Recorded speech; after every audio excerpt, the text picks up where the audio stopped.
Hey, everybody. See you in 90 seconds.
Good afternoon, everybody. Scott Stevens here once again on another episode, just number 6. So we're just rolling them out here on Another Perspective on a Monday afternoon after kind of a tumultuous weekend around the world and kind of in this country as we're dealing with a couple of issues. Let's see if I can do this without these. Well, why not? Let's see.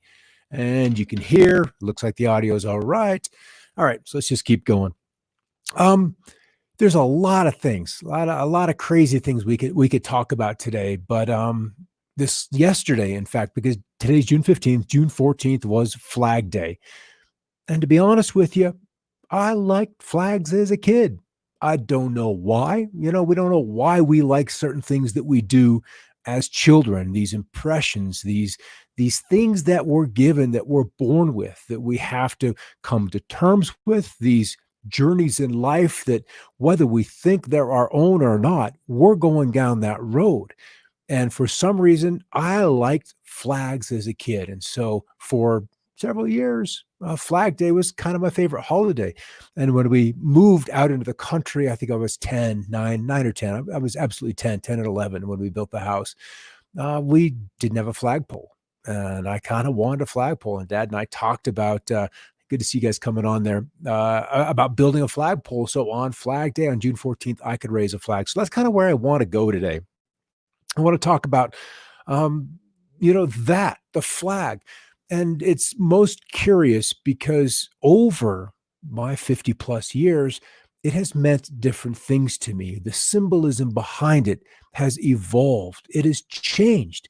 Being naive and being a kid is one thing, but then, it kind of changes as you grow up, things begin to evolve.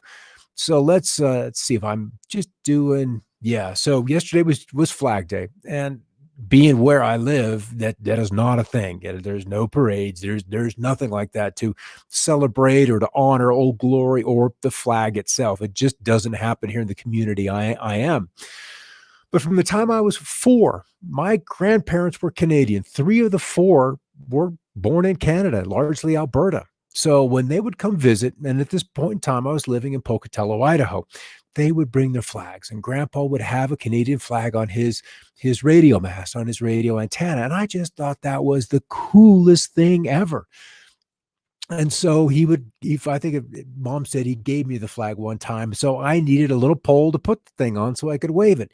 So they would bring me flags from Canada to go with my American flags. And Mom's writing at the bottom of the letter, I still like flags, 1970. And I was, all of 4 years old at the time.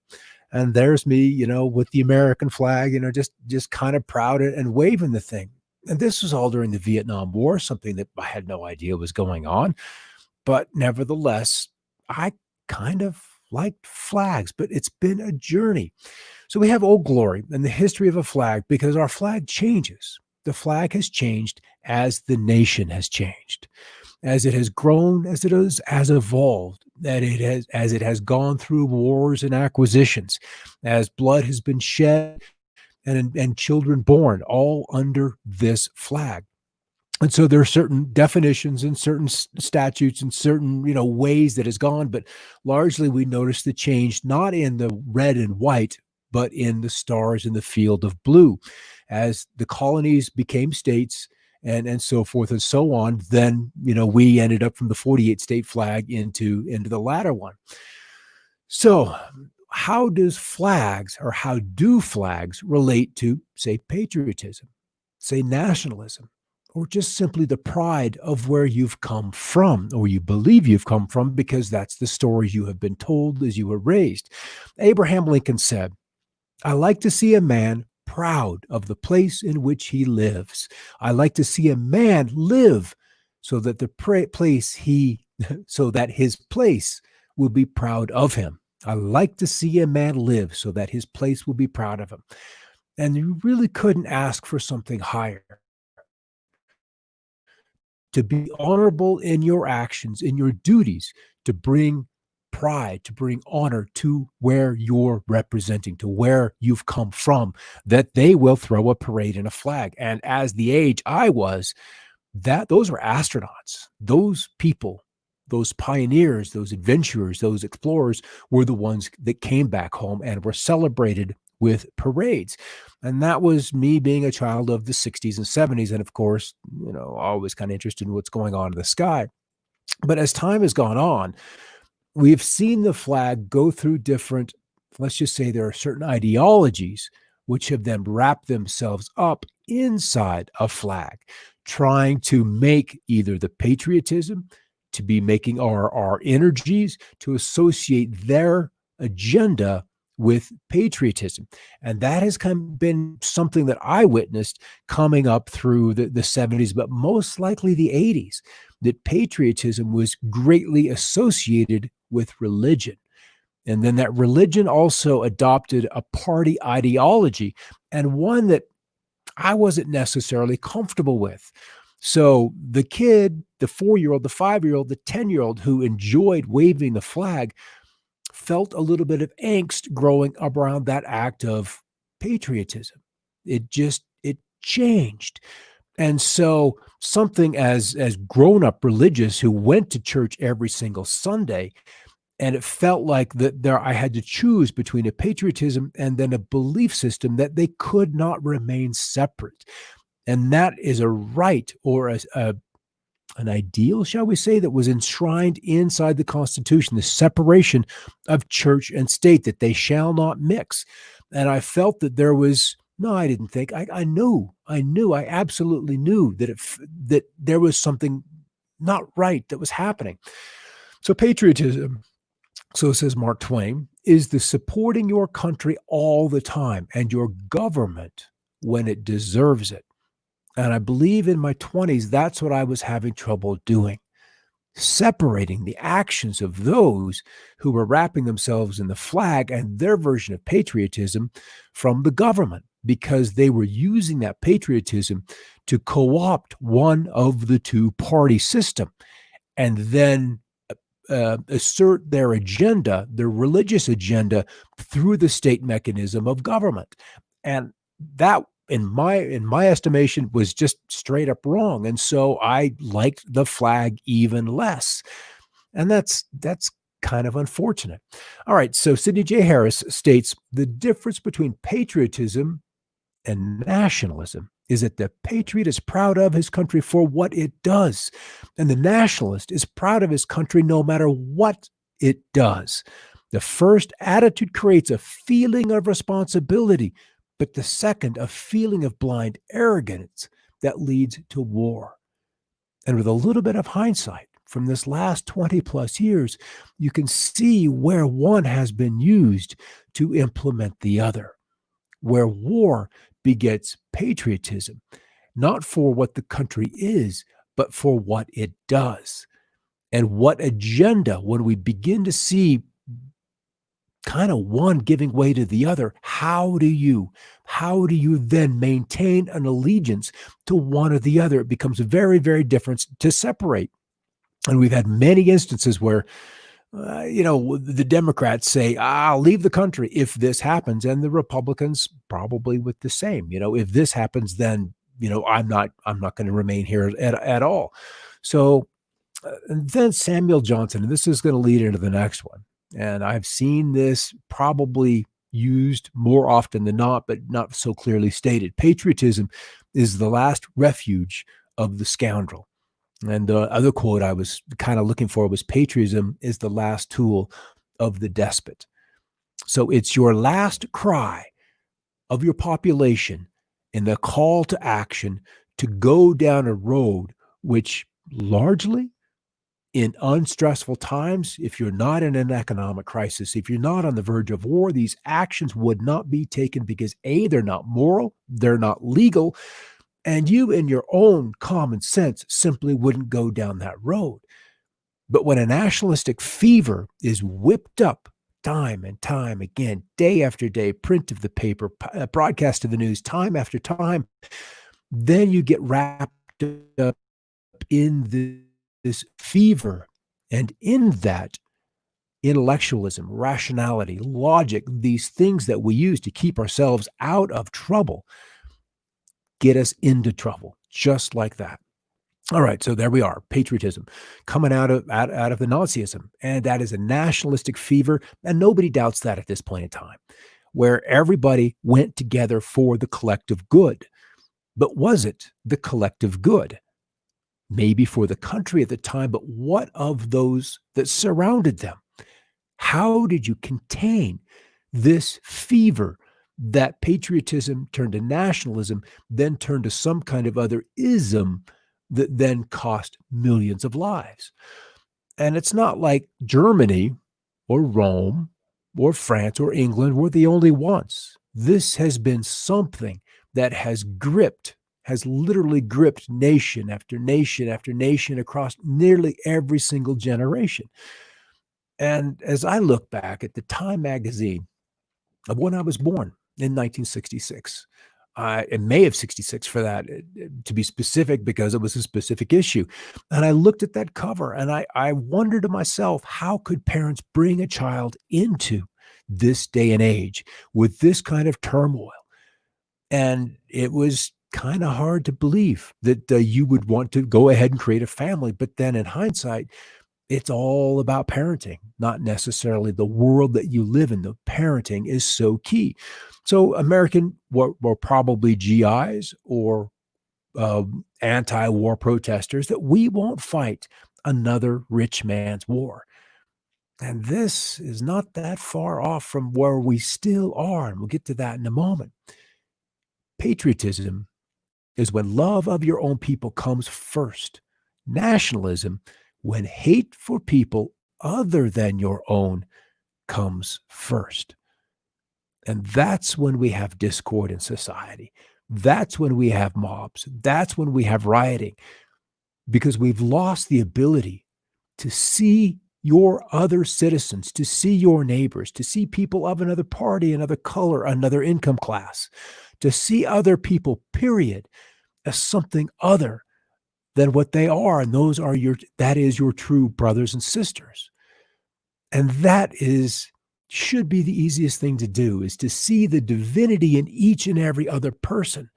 But yet one of these isms, patriotism, nationalism, or even an aspect of individualism where only you are right and everyone else is wrong, ends up running through your head all day long because it's fed by an outside agenda. And that really becomes a challenge, is to control the information you choose to consume. That becomes task number one. All right, patriotism is your conviction that this country is superior to all others because you were born in it. Let that sink in.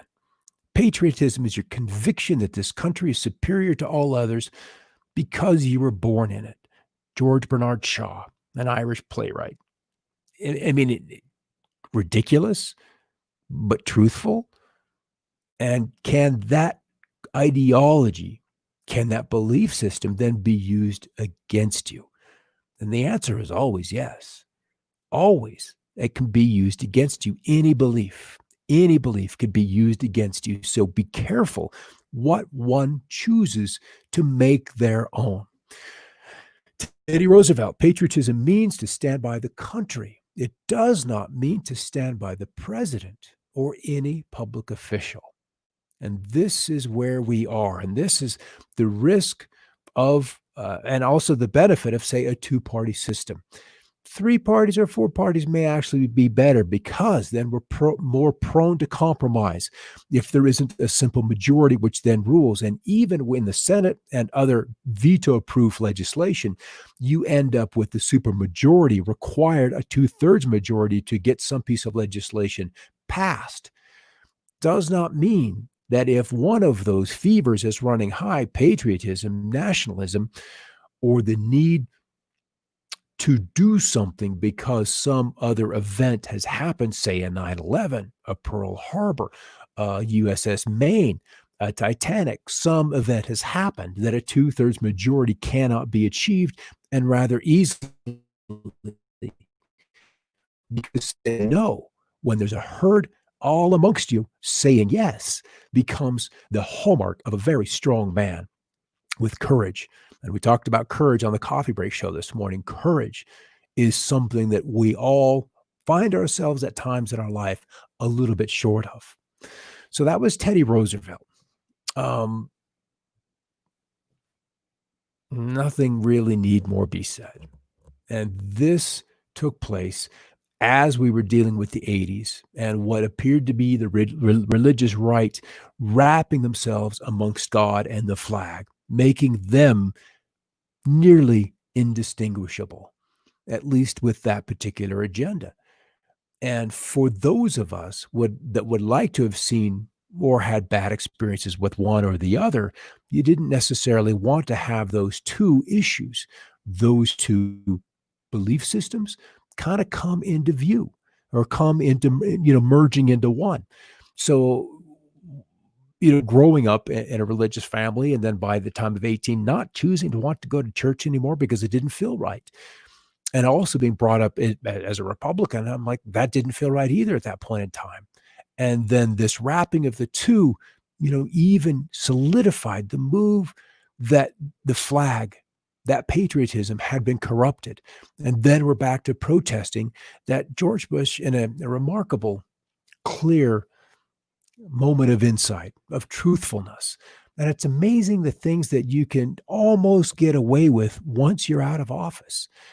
And he said there were commercial interests that pushed for this war. And that was the reason for it. No more than that. They were commercial interests.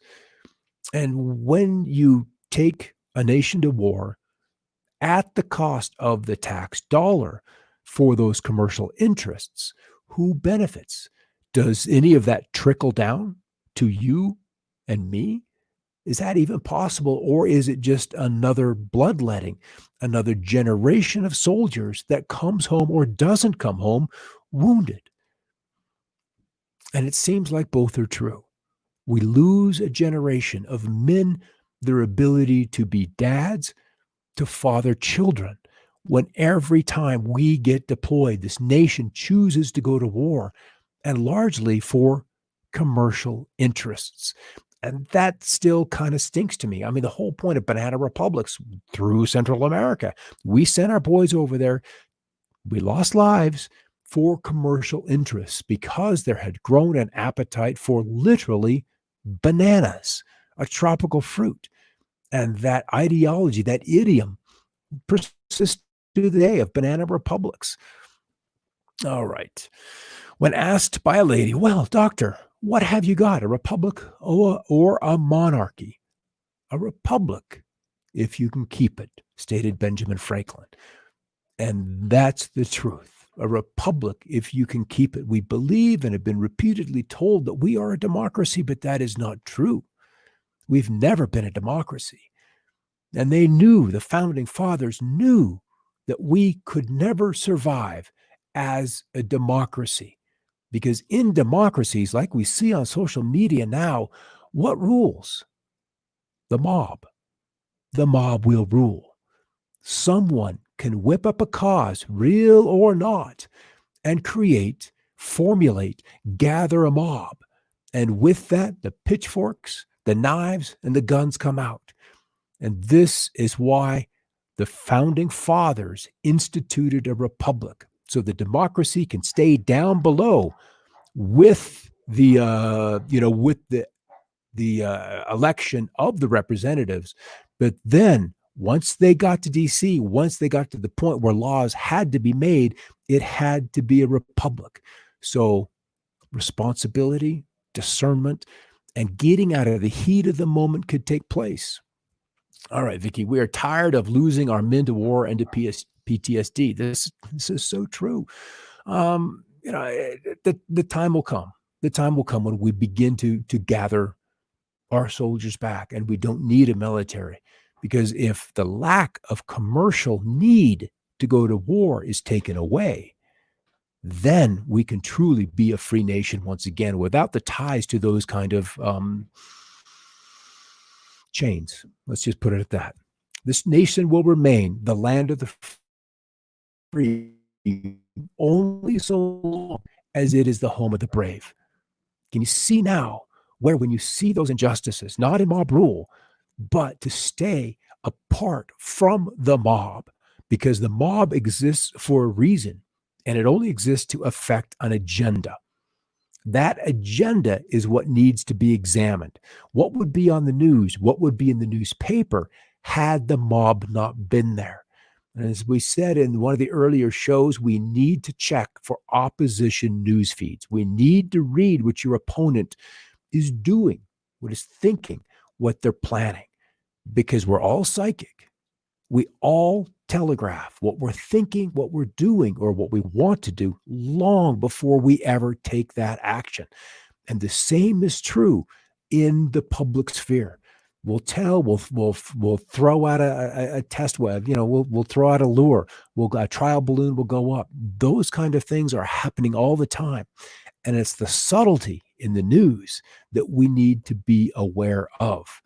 And in doing that, staying anchored to what is true will allow you to be brave in the moment happens.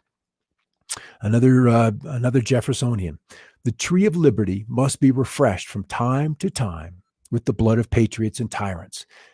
It is its natural manure. And this was stated in 1878, also on November 13th. And they had just gone through that war which founded this nation, and we'll get to that moment, that Declaration of Independence. We'll look through that in a moment. But that was the beginning. They had finally broken the bonds with England and said, enough.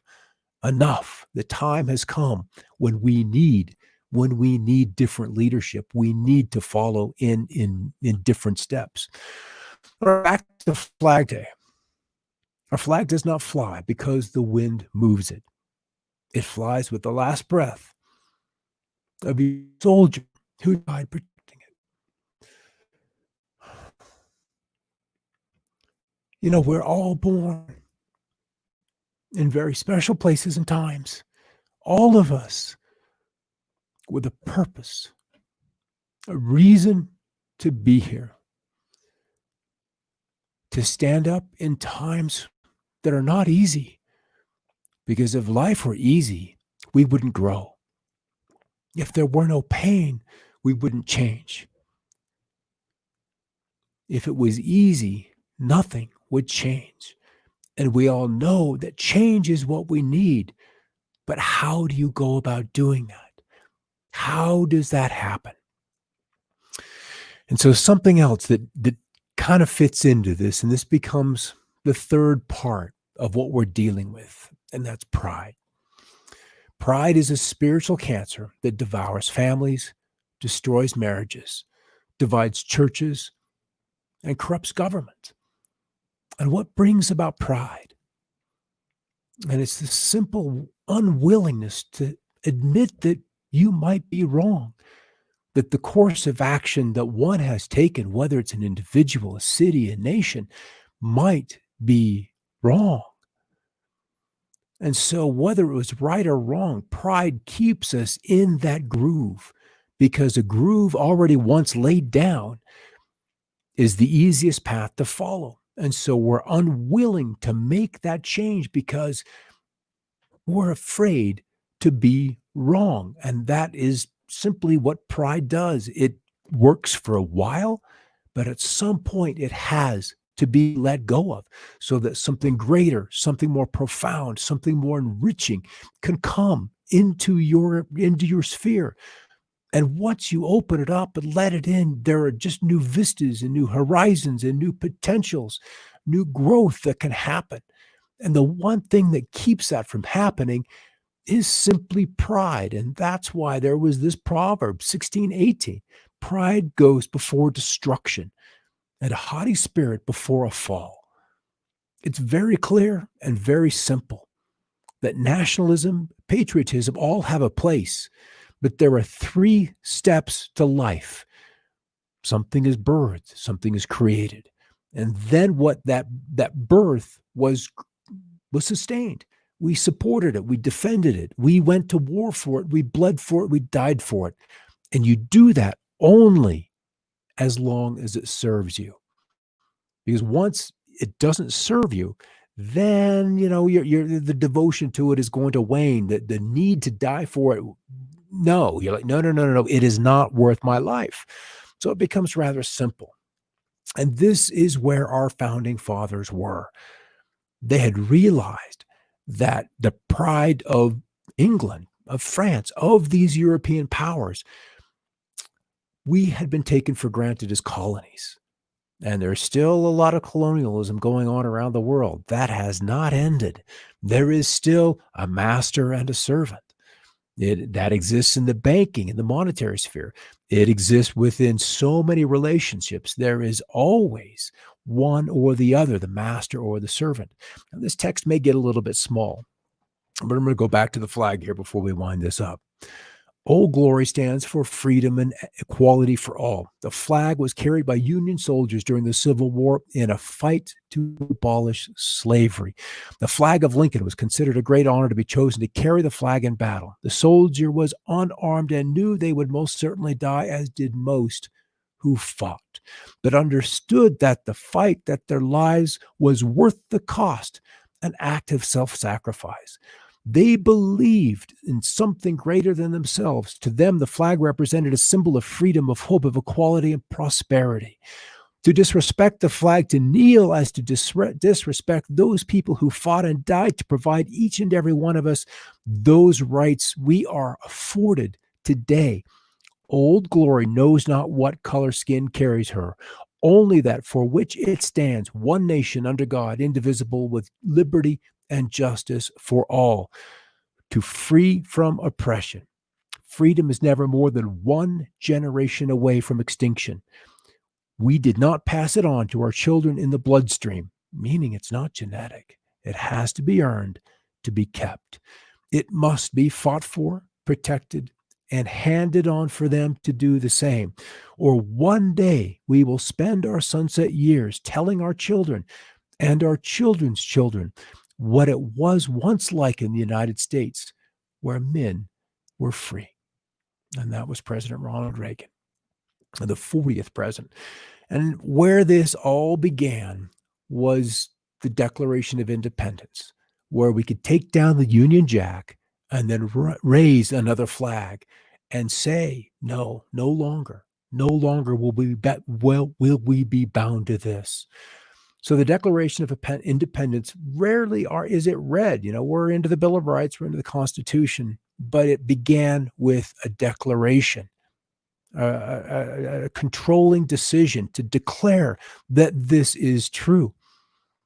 So when in the course of human events it becomes necessary for one people to dissolve the political bands which have connected them with another, and to assume among the powers of the earth the separate and equal station to which the laws of nature and of nature's God entitled them, a decent respect to the opinions of mankind requires that they should declare the causes which impair them to separation, meaning it doesn't work for us any longer.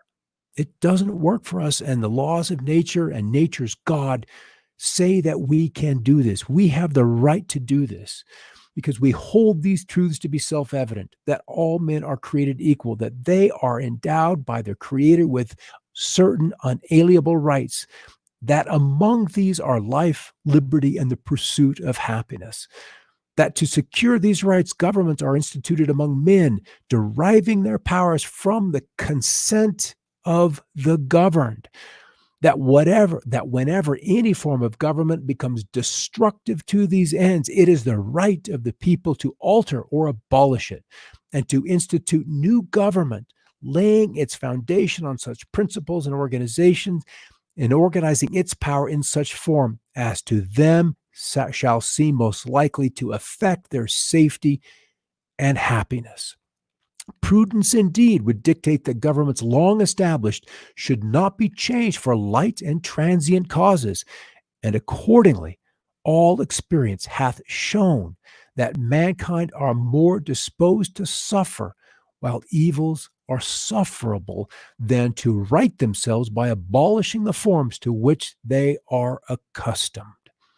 But when a long train of abuses and usurpations pursuing its object evinces a design to reduce them under absolute despotism, it is their right, it is their duty to throw off such government and to provide new guards for their future security. Such has been the patient sufferance of these colonies, and such is now the necessity which constrains them to alter their former system of government. They knew they had reached the end. They knew they had reached the end to which the previous government could take them, that to remain in that allegiance with Britain, with London, that it would keep the colonies from becoming all they could be. And every people at every day should be able to say no, that you are inhibiting our freedom, our rights, our ability to be all we can be. So this is where we are.